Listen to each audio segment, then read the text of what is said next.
Buongiorno Mondo, and welcome back to 15 with Fosca and to part 2 of my conversation with attorney Claudia Del Re. Today we take a deeper dive into the future of fashion and fashion beyond Italy and look into cultural property law, heritage, and values. Curious about all of this and Claudia's take on a wide range of subjects? Stay right where you are for more, and remember to follow, subscribe, and share. Grazie mille. E buon ascolto. I think you're not the first person I've heard say this. I think we know that the fashion world right now is under a lot of scrutiny constantly for a number of reasons. And I'm actually not surprised at all by what you're saying. And it segues perfectly into my next question because you mentioned India. And I'm not surprised that you mentioned India. Because I know that you've spent some time there recently. I know that you were invited to go teach and to talk about some of these very issues. Yep. So tell me more about not only your time in India and what you were doing there and what the invitation, but I want to know why they in this particular university in India, and I can't remember the name. I'm sorry, but No problem. you'll tell us why they were so interested in having you come and speak about these very Italian questions.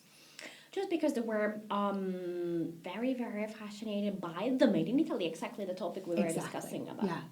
I was in the Pearl Academy, one of the top player of the Fashion Design University in New Delhi. I was there as a visiting professor, so basically kind of exchange program where I used to teach exactly how European regulation, according to her perspective at least, were considered to be successful. So how do Italians do protect their made in Italy? How do Italian regulation are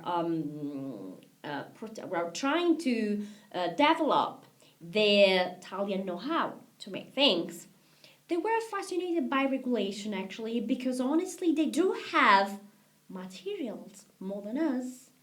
When I do materials, I mean really the scratch mother, let's say, textiles. The base of the silk, it's something that, well, in Italy it's not present. So they do have the stuff, real stuff. Yeah.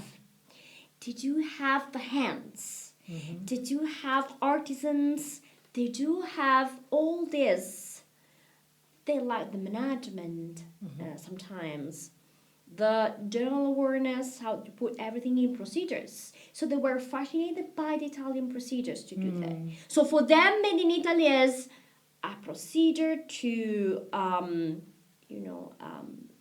put the stuff in the market in a more regulated way. Okay, so it's a model. I It's think something so. to aspire to. So if India wants to become an important player Yep. in the world's fashion economy, this is something that they want to emulate. They want to say, okay, we need to have some kind of made in India in place. Okay, Exactly. very interesting. It is. It has been one of the most interesting and simulated experience ever done. I know you've talked about that. We've talked about it, and I know that you came back with this very clear vision of what you just said. Yes. You had no doubt in your mind that this is sort of the direction that the world is taking and that India is taking, and I find it incredibly fascinating. And on a related note, I want to hear more about, you lecture a lot, and you lecture widely on these topics and on a number of topics. You did a recent lecture that intrigues me a lot about how can one protect Florence's identity, okay? And you talked specifically about two symbols of Florence. One is Botticelli's Venus, and the other is Michelangelo's David. Now, so for me, this is very complicated. So we're talking about things that were made hundreds of years ago, right? So intellectual property would not seem to be the case here, No. right? No. because this is all whatever becomes public domain. I don't know how it works, but whatever, like the way with musical, with songs or something, eventually they fall into the public domain. How you give this talk, which unfortunately I haven't heard, which is why I want to hear you talk a little bit more about this today. How do you go about preserving those symbols, or who's getting money when Michelangelo's David is reproduced in every way, shape, and form? Is anyone getting compensated for that? Like, how does that work? I'm fascinated by this. The field of law that actually is taking care about heritage is the so-called cultural property law, which is actually a national law, so each and every state has its own cultural property law. Regarding to Italy, we have recent actually court which was released in 2004. Actually, of course, there was previous laws, but it was not so organized as it is right now. So in the last 20 years, those foundations, those museums, those capital cities, monumental, governmental cities, that own museums, piece of art, statues, and therefore who are in charge of the protection of these pieces of art, have also the duty to protect them against the unlawful reproduction. Okay. Unlawful reproduction is everything which is contrary to the values of that foundation, of that museum, of that city, on the values of the exploitation and promotion of the piece of art itself. So the thing is that in Florence, well, we have thousands of pieces of arts, and it's not actually the fact that we have to prosecute each and every reproducer of the city of Florence in this case, because of course Florence needs to be promoted somehow. Sure. On the outside.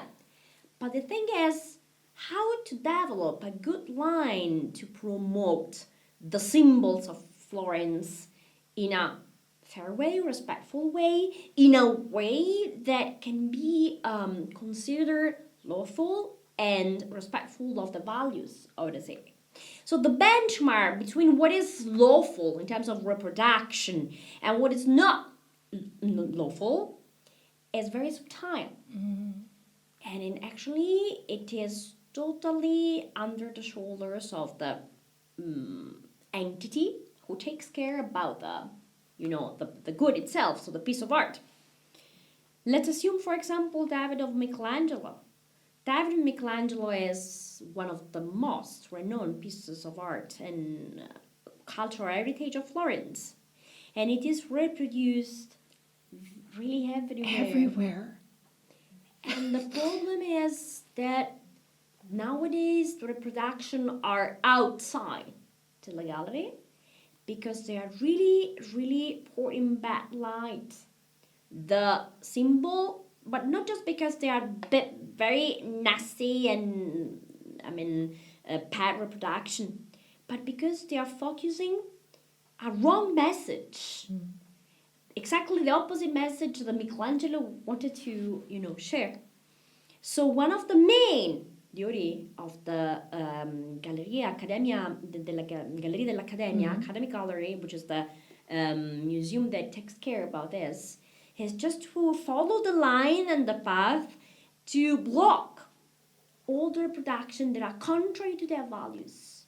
Of course, it's not easy. How can they do that, though? It seems like an impossible feat because there's so much everywhere. I think that their only thing they can do is just catching the big fish. Big fish, at least once a month. If you take big fish once a month, at least you make culture. Okay. You make culture, you develop the awareness, general awareness about the citizens, about the tourists. They don't have to stop. That's what. The thing is, they are public monuments, they're public museums, and of course, sometimes it's a matter of money. because prosecution means money, needs money. And of course, prosecuting this kind of goods, this kind of pieces of art, at least with one prosecution a month, needs management, needs legal expenses, and so on. But actually, it's really a work. It's really a spin-off activity that you do have to do in order to share this promotional character. Yeah, to try to preserve the original intent, let's say, of the artist. Yes. And I don't know what you think about this. This is a completely random question, but it just popped into my head as we were talking. But you know, the Italian Tourism Board, the official Italian Tourism Board, uses the likeness of Botticelli's Venus on their social media. And it was a bit, at the beginning, it was a bit scandalous because they had, not everyone was in agreement with these sort of representations of Botticelli's Venus dressed, while visiting Venice, or, inviting people to go and ski in the Dolomites, dressed like, in her ski clothes, whatever. How do you feel about something like that? Do you feel, obviously this is the official Italian Tourist Board. Yeah. They're using Botticelli's Venus. I feel they have the right to, but a lot of people were not happy with that. What do you think about it? I'd like your opinion on it. The thing is, I think when we reproduce a piece of art like Venus, it's hard for the foundation, in this case, for the Galleria degli Uffizi Gallery, to maintain a good balance between what they do want, because of course it's what's under their consent, right? But in the same time, that piece of art is not exactly private. It is private because of course it is owned and promoted by Uffizi Gallery, so it's under their hat. Right. But in the same time, it's a public thing. It kind of belongs to all of us, of right? Course, and that's course. The beauty of it. But so the balance between what they do and the shadow that they immediately conceive towards the public, it's very, very huge. Yeah. So it's a case-by-case evaluation. They have to be very, very careful in making this kind of choices. Because if they are not appreciated by the public, even though they can do that, but at the end, it could have a boomerang effect towards themselves. Because after that, the public, the Italian artists and historic of arts were very, very, disappointed, let's say so. Yeah, a little, yeah. So it's crucial. It's a very, very critical evaluation. Yeah, I agree. So I want to ask you, it's a really interesting time, I think, to be practicing the kind of law that you practice. And we've talked a little bit about the various challenges, the way you can best protect yourself if you're a creative. I'm curious to know what you think, as a professional, as somebody who's in there, you're there every day. What do you think will be the greatest challenge for your field in the next couple of years? Or do you see something getting harder, getting more challenging? I might say that maybe you would expect something related to metaverse or to AI. But actually, I don't feel so. Okay. I think that the metaverse, specifically my field, creation, fashion, luxury, is going to end soon. Apart from the novelty that at the very beginning all the fashion brands were focusing, nowadays is getting bored people and customers, or I don't think it's gonna be the future. So I'm not very interested to practicing and to studying this stuff, what this kind of tools could affect my field. Okay. Of course, artificial intelligence on the other side would be a challenge for sure, but I think we're going to get used to that. It's not going to be something that will shock us. As the internet and the web, when it came in our society, of course, it changed for example, my work, the lawyers changes totally the way they research data, the way we're researching laws, of course. But it's more related to a flaw that you have to follow. According to me, what is really challenging for my future, but it's not regarding the intellectual property though, but my field of work. So being an attorney is to maintain human relationship with the client. Because what is going to be really challenging and actually risky, and it's going down and down, is the trust. The affection between a human being and you as a human being. Because if you think that, I would say on 5 working days, at least 3-4 days I spend my relation with the client online. Wow. Well, I'm not saying that, of course, I'm against technology. I'm just saying that something, specifically problems, legal consultation, needs to be in person, needs to be vehicled by human energies. Yeah. If you lose this, you're gonna lose the reason why you became a lawyer. So, well, I don't know how, but as a category, we have to sometimes to quit with the speed, with the when a client really pushes you. Of course, if a client is outside, of course, there is no way. But I try to continue visiting my client. I'm asking them, okay, you don't want to come to me, just to my office to discuss to my place. I'm gonna come to you. I want to be a human being before being a professional. I'm really glad you said this. And why do you think, compared to like 5-10 years ago, have you seen a change? Do you think there's... Of course, pandemic. The pandemic. That was the benchmark. I think actually that the seeds were already present for before. sure. Yeah. Because if not, I mean... Right. But then, after that, I think everything died in terms of fidelity and trust between a professional and the client. Yeah. But actually, when you say this, you can be any kind of professional because you can go to anyone. Oh yeah, it's the same. No, it's pretty much the same. I think, and I don't know what it is. That's why I'm asking you, and I'm really curious because I spend a lot of time. You know this. I cultivate. Yes. My priority is always my relationships with people, whether they be my clients or not. And I know you're the same way. But I do see that, thankfully, not everyone, not you and me, but a lot of people have become less trustful. Yes. Less willing. Yes. And then, at least what happens to me personally is that maybe people say, oh, okay, well, thanks, but I don't think I'm going to use your services now. And then they'll come back like 3 months later and be like, oh man, I should have listened to you. So I wonder if that's also maybe because there's so much information out there, people kind of think like, yeah, okay, I need a lawyer, but I know as much as, but I'm going to do my research. Yeah. And I think it's I think it's a couple of things moving at the same time. So sort of the quickness of our world, the general emptiness that the pandemic left in a lot of people, mistrust, fear, call it what you will, but I think it's really fundamental that you touched upon just how critical the human aspect is in all of the work that we do. Definitely. More now than ever. Definitely. Yeah. So as we come to the end of our conversation, you do so many things.